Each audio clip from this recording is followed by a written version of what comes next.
Christmas dinner is almost never extravagant by accident. It happens in a very specific context. Family gathered, a full table, a joyful atmosphere, long conversations, and food being passed around the whole time. It's a moment of abundance, celebration, and a break from the rules of daily life. And all of this, naturally, ends up resulting in an excess of food and drink. You don't overdo it just because you want to. You overdo it because you spend more time sitting, snacking, and having seconds without realizing it. And the drinks also go along with the conversation. And dessert comes when the body is already full. And by the time you realize it, the phrase comes up. I overdid it at dinner, now what? And that's exactly where almost everyone goes wrong. Either they try to compensate in a radical way, or they abandon all care, thinking they've already ruined everything. But the real impact of Christmas dinner isn't in the overindulgence itself, but in what you do after it. In this video, I'm going to show you what to do after Christmas dinner in a practical and physiological way. How to help your body recover from overeating, drinking, bloating, and discomfort, without guilt, without punishment, and without unrealistic promises of burning it all off. Because the dinner is a special moment, but what you do after the dinner is what defines how your body will react. Before we continue, please leave a like to help me out, subscribe to the channel, and let's get started. What really happens to your body after overeating? After a hearty meal, the body enters a very specific metabolic state. There is a significant increase in glucose, insulin release, and digestive overload. Studies in metabolic physiology show that large meals rich in fat and sugar temporarily reduce insulin sensitivity. This explains the feeling of heaviness, drowsiness, and sluggishness after eating too much at Christmas. It's not laziness, it's a biological response.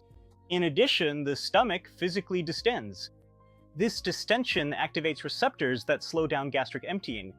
The larger the volume and the mix of foods, the slower the digestion becomes after the meal.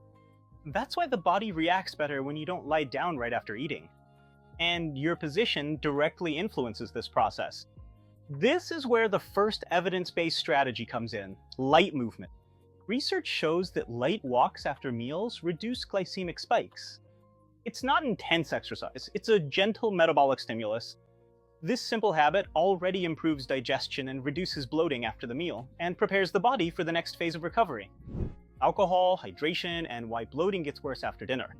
When there's overindulgence in drinking during Christmas dinner, the impact goes beyond the calories. Alcohol has a diuretic effect, leading to the loss of fluids and electrolytes. Studies show that the initial dehydration is followed by fluid retention the next day. That's why many people wake up bloated, even without having eaten that much.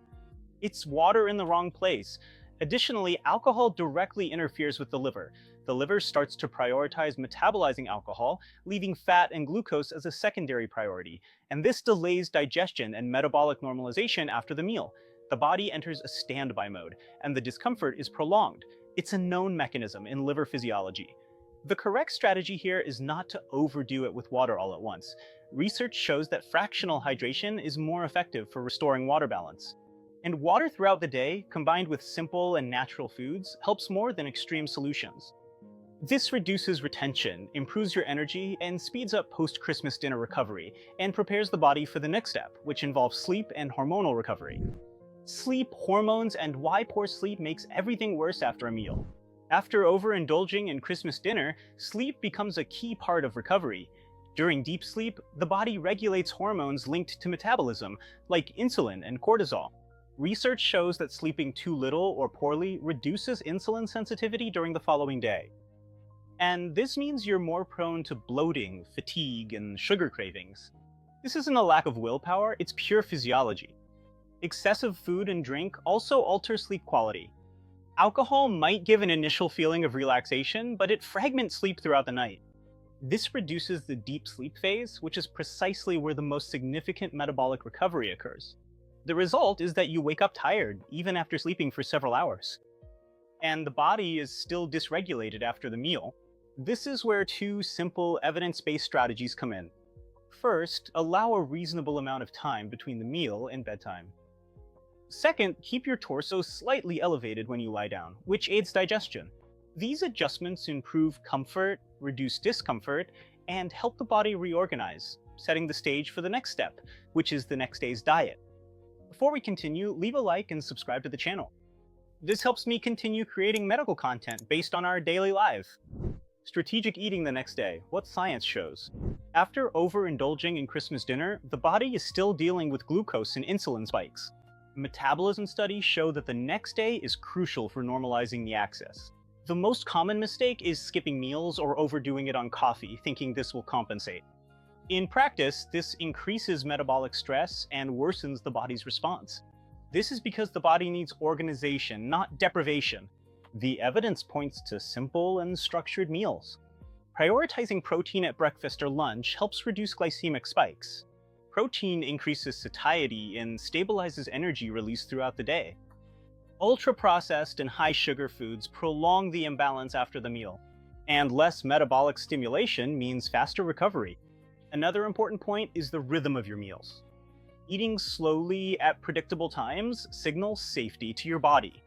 This improves post-dinner digestion and progressively reduces bloating. It's not a restrictive diet, it's a physiological strategy. And this adjustment prepares the body for the final step, which determines whether the excess ends or lingers. Movement, energy expenditure, and the myth of burning off your dinner. After overindulging in food and drink, many people immediately think, I need to burn it all off. But science shows that the body doesn't work that way, like a simple calorie count. After large meals, the metabolism is already under digestive and hormonal stress. Very intense workouts at this time can increase cortisol and worsen your discomfort. In other words, trying to compensate can make everything worse. What studies show to be most effective is low to moderate intensity movement. Prolonged walks, light and continuous activities increase the use of muscle glucose. This improves insulin sensitivity and reduces blood sugar spikes after the meal. In addition, movement helps circulation and reduces fluid retention. This is an intelligent and non-punitive metabolic stimulus. Another important point is the time. Energy expenditure happens throughout the day, not in a single isolated session. Returning to a normal movement routine without overdoing it accelerates metabolic recovery. Those who understand this stop fighting against their body and start working with it.